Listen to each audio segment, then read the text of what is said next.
Когато разбрах, че трябва да говоря от името на Выпуск 2010, първия спомен, който изплува в съзнанието ми, беше свързан с една специална месечина дата. И това беше 15 септември 2005. Преди 5 години ние бяхме просто едни плашни хлапета, които тичаха с букети, търсеха своите класове и класни, все още непознати.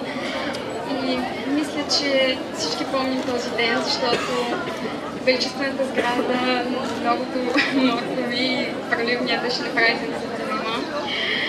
Днес седим на същото място и сме отчасти променени, отчасти същите хора.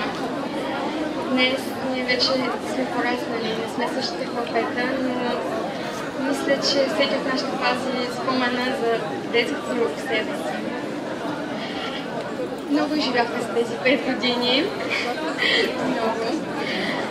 Тук ние се променяхме, тук ние преоткривахме себе си.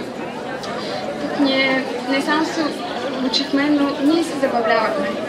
Тук изразявахме себе си, научихме много важни неща за живота паралелно с училището и израснахме емоционално. Затова мога да кажа, че за нас живота не е просто място, тя е начин на живот.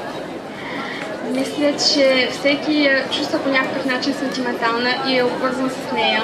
Нищо, че някои съзнателно са го правили, други съзнателно са бягали. Истината е, че всеки оставя част от сърцето си тук и затова ни е трудно да се разделим днес. Но мисля, че днес не е ден на тъга. Днес е по-скоро ден на спонтанни усмивки и на благодарности. Благодарност първо към нашите учители, които не само се опитваха да ни научат, те се опитваха да ни подкрепят нашия път и те направиха престоят тук наистина специален. Благодарности, разбира се, и към приятелите, които открихме в езикова, защото те ни протягаха ръка в трудните и в щастливите мигове. И това е нещо, което никога няма да забравим.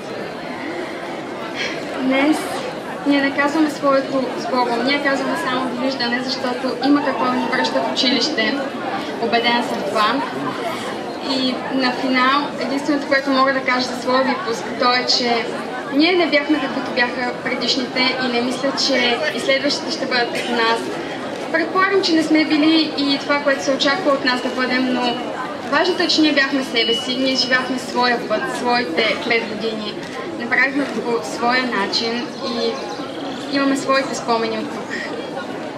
Благодаря на своя въпрос за това. Искам да кажа, че ви обичам, защото ние бяхме уникални.